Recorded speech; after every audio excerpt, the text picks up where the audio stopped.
Hi everyone, my name's Jonathan and I'm here to tell you about the prospects of the England football team at the next World Cup, 0. And then we'll move on straight from that to the MDGs, which you're learning about. And I'll talk to you about something I'm very interested in as I work for UNICEF. Goal number 1, eradicating extreme poverty and hunger from the world. Eradication is a strong word. It means that every single one of us must have our lives improved.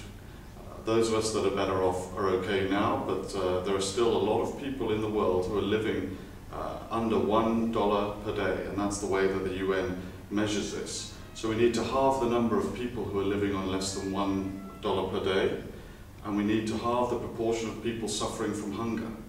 This is easier said than done when more than 50% of children in South Asia are currently undernourished.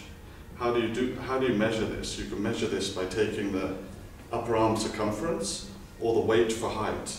And there are more than 150 million children in the world now that are currently undernourished using these criteria. So this is a very, very big job. One of the ways that we can do this is to achieve full employment with well-paid jobs. As many of you know, in places like Africa, women are working anyway, but they're not working for any salary, and they don't have any opportunities to go to school.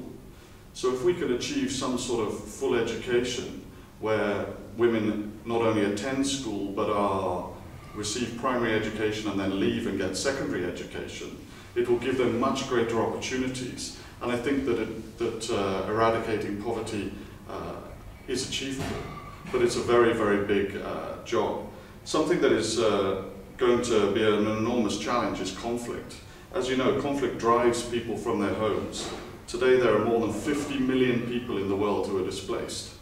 If people are displaced from their homes, they're unproductive. They don't have any land, they can't plant their crops, they can't go to the markets, they're not people who can contribute to the global economy. So we need to resolve issues of conflict.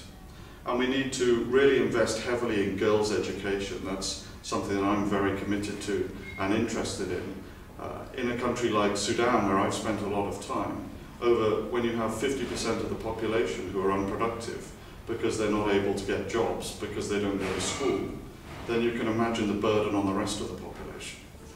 I hope you are enjoying this course, and I look forward to talking to you in another week.